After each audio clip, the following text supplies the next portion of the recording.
Movie की शुरुआत एक जेल से होती है जहाँ पे हम एक कैदी को देखते हैं। दो पुलिस वाले उससे पूछताछ कर रहे थे। सीन चेंज होता है दूसरी ओर हम हच को देखते हैं जो कि एक आम इंसान है। हच अपने परिवार के साथ खुशी खुशी जिंदगी व्यतीत कर रहा था। सुबह उठना, कसरत करना, अपने परिवार के साथ समय बिताना और आखिरकार जॉब पे चले जाना, यही उसका डेली का रूटीन था। पूरा हफ्ता उसका इसी तरह बीतता था। मंडे की रात थी। हच अपने घर पे लेटा हुआ था। तभी उसे बाहर में किसी चीज की आहट सुनाई देती है। वो जाके देखता है दो चोर उसके घर में आ चुके थे। वो दो लोग थे, एक आदमी और एक औरत। वो दोनों डरे हुए थे। लड़की बौखलाई हुई और उसके हाथ में गन थी। वो उसके घर से पैसे और हज की घड़ी ले जाते हैं। पुलिस उसके घर में पूछताछ के लिए आ चुकी थी। वो उनसे सभी बातें पूछ के वहाँ से चले जाते हैं। हज को अब नींद नहीं आ रही थी। वो अपने बेसमेंट में चला आता है। अगली सुबह हो चुकी थी। हज अपने रूटीन के काम कर रहा था। इसी दौरान हम उसकी पत्नी बेका को देखते हैं जो कि एक सक्सेसफुल लेडी है। हज का एक लड़का है जिसका नाम ब्लेक है और उसकी एक बेटी है जिसका नाम एडी है। तभी हम उसके पड़ोसी को देखते हैं जो एक कार लेके आया था। वो कहता है कि मुझे पता चला तुम्हारे घर में चोर आए थे। अगर मेरे घर आए होते तो मैं उनकी अच्छी धुलाई करता। हज बस से ऑफिस के लिए चला आता है। वो बिलियम मैन्युफैक्चरिंग में काम करता है जहाँ पे कई सारे टूल बनाए जाते हैं। तभी हम चार्ली विलियम को देखते हैं जो कि एडी का सन और हज का ब्रदर इन लॉ है। वो रात में हुई चोरी की बात करता है और अपने सेफ्टी के लिए उसे एक गन भी दे देता है। हज फिर एडी विलियम से मिलता है जो कि हज का फादर इन लॉ और उसका बॉस है। वो विलियम मैन्युफैक्चरिंग फैक्ट्री का मालिक है। हज विलियम मैन्युफैक्चरिंग को खरीदना चाहता है। वो चाहता है कि कोई जगह तो ऐसी हो जिससे वो अपनी प्रॉपर्टी बता सके। एडी उसकी इस सोच से खुश था। वो कहता है कि अगर उसको अच्छी कीमत मिलेगी तो वो इस कंपनी को जरूर बेच देगा। हच बैठा हुआ हैरी से बात करता है। वो एक रेडियो का सहारा लेता है। हच एक इंटेलिजेंस एजेंसी में एडिटर के रूप में काम किया करता था। वो किसी भी अपराधी को जिंदा पकड़ नहीं सकता था, इसलिए वो किसी को जिंदा ही नहीं छोड़ता था। खूनखार अपराधी भी उससे काफी ज्यादा डरते थे। हच हैरी से बीती हुई रात की बात करता है। वो कहता है कि मैंने उन पे हमला इसलिए नहीं किया, उनके पास जो गन थी उसमें गोलियां नहीं थी। हच अपने ऑफिस से निकल के अपने डैड के पास आ जाता है जिसका नाम डेविड है। वो एक रिटायर FBI एजेंट है। हच अपने डैड से मिलकर अपने घर वापस आ चुका था। घर आके उसे पता चलता है कि उसकी बेटी की किटी कैट ब्रेसलेट भी वो अपने साथ ले गए। कोई भी व्यक्ति उसके घर के मेंबर का खास सामान लेकर अपने साथ जाए ये हच को पसंद नहीं था। वो फिर से वहाँ से निकल के अपने फादर के घर आ जाता है। वो अपने डैड का रिटायर कार्ड और एक गन लेके वहाँ से निकल पड़ता है। उन चोरों के हाथ पे उसने एक टैटू देखा था। वो सभी शॉप में टैटू की पहचान के लिए जाने लगता है। पूरी रात वो उस टैटू का तलाश करते रहता है। आखिरकार वो उस टैटू के तलाश में कामयाब हो ही जाता है। उधर दोनों चोर अपने आराम से घर में बैठे हुए खाना खा रहे थे। तभी हच अपने गन से उस लड़के पे हमला कर देता है। उनसे अपनी घड़ी और किटी कैट ब्रेसलेट मांगता है। वो दोनों घबरा चुके थे। लड़का कहता है कि किटी कैट ब्रेसलेट हमने नहीं लिया। तभी उसे अंदर से रोने की आवाज सुनाई देती है। वो जाके देखता है एक छोटी बच्ची रो रही थी। वो बच्ची बीमार थी। इन दोनों ने अपने बच्ची के इलाज के लिए वो चोरी की थी। वो उस घर से बाहर आ जाता है। वो खुद पे काफी ज्यादा गुस्सा था। उसे लगता है कि जब उसने खाली गन देख ली थी तभी उसे समझ जाना चाहिए था। हच अपने घर को वापस जा रहा था। टैडी अपने शराबी दोस्तों के साथ उस बस को रोक लेता है। वो अंदर आके बस में बैठी हुई लड़की को छेड़ना शुरू कर देते हैं। टैडी की बात करें तो वो जूलियन का भाई है। काफी अमीर होने के कारण वो इस तरह की हरकतें हमेशा करता ही रहता है। हच इन सभी को सबक सिखाना चाहता था। वो इनसे फाइट करना शुरू कर देता है। हच उन सभी को बुरी तरह से पीट देता है। टैडी की हालत काफी ज्यादा गंभीर हो चुकी थी। वो सांस भी नहीं ले पा रहा था। हच घर वापस आ चुका था। उसकी वाइफ उसे इस हालत में देखकर काफी ज्यादा दुखी थी। हच सारी बातें भूल के सो जाता है। रात के समय में जूलियन को हम कार में जाते हुए देखते हैं। वो किसी तरह का भी कोई रूल फॉलो नहीं करता है। वो एक जल्लाद किस्म का रशियन है। वो ऊंचे रुतबे वाला सिरफिरा आदमी है। उसकी पहुंच हर जगह पर है। वो अबसक के लिए काम करता है।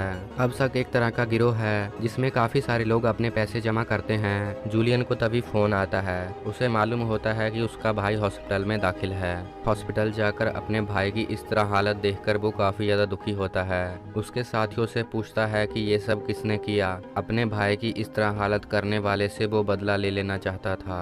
अगली सुबह हो चुकी थी। हच अपने परिवार के साथ समय बिता रहा था तभी उसके भाई का फोन आता है। वो कहता है कि कल रात जिसको तुमने मारा था वो जूलियन का भाई है। अब वो तुमसे जरूर बदला लेना चाहेगा, इसलिए तुम सुचेत रहना। हच उसके बाद एक आदमी से मिलने जाता है और उससे जूलियन के बारे में सारी जानकारी प्राप्त कर लेना चाहता था। जूलियन की करी हुई तैयार फाइल वो उसे दे देता है। दूसरी ओर जूलियन हच के बारे में जानकारी हासिल कर लेना चाहता था, जिसके लिए वो एक लेडी की मदद लेता है। जूलियन को आखिरकार हच के बारे में मालूम हो ही जाता है। रात का समय था, हच अपने परिवार के साथ डिनर कर रहा था। तभी पावल अपने साथियों के साथ हच को खत्म करने के लिए आ जाता है। हच गाड़ियों को देखकर सारी बातें समझ चुका था। वो अपनी बीबी और बच्चों को बेसमेंट में भेज देता है। वो सभी हच पे हमला करने के लिए आ चुके थे। हच उनके साथ काफी हिम्मत से फाइट करता है, पर आखिरकार वो हच को बेहोश कर ही लेते हैं। वो हच को खींचते हुए अपनी गाड़ी में ले जा रहे थे। हच डिग्गी में लेटा हुआ था। होश में आने के बाद वो फिर से इन सभी को मारना शुरू कर देता है। कार पलट चुकी थी। तभी हम देखते हैं कि पावल की भी मौत हो चुकी है। हच अपने डैड को फोन करके कहता है कि मुझ पे हमला हुआ है, अब आप पे भी हमला हो सकता है, आप अपनी सेफ्टी का ध्यान रखना। हच अब घर आ चुका था। वो अपनी बीबी को बच्चों को वहाँ से ले जाने को कहता है। वो कहता है कि जब उसे सही मौका मिलेगा तो वो सारी बात बता देगा। वो कोई भी सबूत नहीं छोड़ना चाहता था, जिसके कारण वो अपने घर को आग लगा देता है। अपनी पड़ोसी की गाड़ी लेकर वो वहाँ से निकल जाता है। दूसरी ओर दो लोग डेविड को मारने के लिए उसके घर तक पहुँच चुके थे, पर डेविड भी पूरी तैयारी के साथ था। वो उन दोनों को वहीं ढेर कर देता है। हच सोने की मोहरें लेकर एडी के ऑफिस में पहुँच चुका था। वो उनसे बिलियम मैन्युफैक्चरिंग खरीद लेता है। वो वहाँ पे कई सारे प्रोजेक्ट तैयार करने लगता है। हैरी का उसे फोन आता है। वो कहता है कि तुम अपनी जिंदगी को जोखिम में डाल रहे हो। हच उसे समझाता हुआ कहता है कि हमारे पास एक प्लान है, हम सब कुछ ठीक कर लेंगे। हच वहाँ से निकलता है और जूलियन की फैक्ट्री में पहुँच जाता है, जहाँ पे वो अब तक का पूरा माल जमा करता था। वो वहाँ जाकर उसके सारे पैसों को आग लगा देता है। हच वहाँ से निकल के अब उसके होटल में पहुँच जाता है। वो आराम से बैठा हुआ खाना खा रहा था। जूलियन उसके पास आता है और उसकी हिम्मत की दाद देता है। जूलियन के बॉडीगार्ड हच को मारने के लिए तैयार थे। हच अपने साथ एक बम लेके आया था। बम का पेन खींचते ही सभी लोग मर सकते थे। हच और जूलियन दोनों बैठ के बात करने लगते हैं। हच अब शक में रखे हुए सारे पैसों को जला चुका था। वो उसे एक नोट का बंडल दिखाता है। जूलियन उस बंडल को देखकर आग बबूला हो जाता है। हच उसे कहता है कि तुमने बहुत बड़ी गलती कर दी, तुम्हें मेरे घर नहीं आना चाहिए था, जिसके कारण मुझे ये कदम उठाना पड़ा। हच जूलियन को सब चीजें भूल जाने को कहता है। वो कहता है कि तुम अपना होलिया बदल के दूसरी जगह पे कोई काम कर सकता है, जिससे तुम भी आराम से रहोगे और मैं भी अपने घर में खुशी खुशी रहूंगा। हच अपनी कार में वहाँ से निकल जाता है। जूलियन ने अभी भी हार नहीं मानी है। वो उसका पीछा करने लगता है। जूलियन और उसके साथ ही हच पे फायरिंग करना शुरू कर देते हैं। हच उन सभी से बचता हुआ उन्हें अपनी फैक्ट्री तक ले आता है। तभी हम हच के भाई को देखते हैं। वो एक शार्प शूटर है। वो अपनी बड़ी गन से सभी लोगों को मारना शुरू कर देता है। इसी दौरान डेविड भी वहाँ पे पहुँच चुका था। वो शॉटगन से सभी को मारना शुरू कर देता है। वो सभी अंदर आते जा रहे थे। ये उन दोनों के चिथड़े उड़ाते जा रहे थे। हच ने अपनी फैक्ट्री में कई सारे ट्रैप लगा रखे थे, जिसके कारण जूलियन के कई सारे साथी मरना शुरू हो जाते हैं। हैरी स्नैपर चलाने में काफी ज्यादा माहिर है। वो पास आने वाले बंदों को स्नैपर से ही मार देता है। दूसरी ओर डेविड शॉटगन के शॉट पे शॉट मारते जा रहा था। पूरी फैक्ट्री में खून ही खून फैल रहा था। हच पिस्तल चलाना पसंद करता था। वो अपनी पिस्तल से काफी लोगों को ढेर कर देता है। एक एक करके वो सभी लोगों को मार देते हैं। सभी मर चुके थे, अब सिर्फ जूलियन बचा हुआ था। इनके पास गोलियां खत्म हो चुकी थी। जूलियन आगे बढ़ता हुआ इनके पास आ जाता है।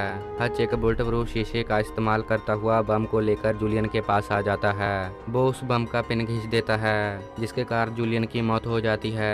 काफी जोर का झटका लगने की वजह से हच नीचे गिर पड़ता है, पर वो अभी भी जिंदा था। डेविड और हैरी हच को गुड लक बोल के वहाँ से चले जाते हैं। हच अपनी बीबी से अपनी करतूत के लिए माफी मांगता है और उसके बाद वो जेल चला जाता है। हच उन दोनों पुलिस वालों को कहता है कि मैं एक आम इंसान हूँ और उसी तरह जीना चाहता हूँ। दोनों को एक फोन आता है और हच को छोड़ देने के लिए कहा जाता है। हच अपनी वाइफ के साथ दोबारा खुश था। वो नया घर देखने को आए हुए थे। तभी हच को एक फोन आता है। वो दोबारा सोच में पड़ जाता है। उसकी वाइफ उसका साथ देने के लिए तैयार थी और वो उस लड़की से बेसमेंट के बारे में पूछती है। सीन चेंज होता है। दूसरी ओर डेविड और हैरी को देखते हैं। वो अब बहुत ज्यादा खुश थे। वो अपने साथ कई सारे गन लेकर वहाँ से जा रहे थे। इसी दौरान ये कहानी यहाँ पर ही समाप्त हो जाती है।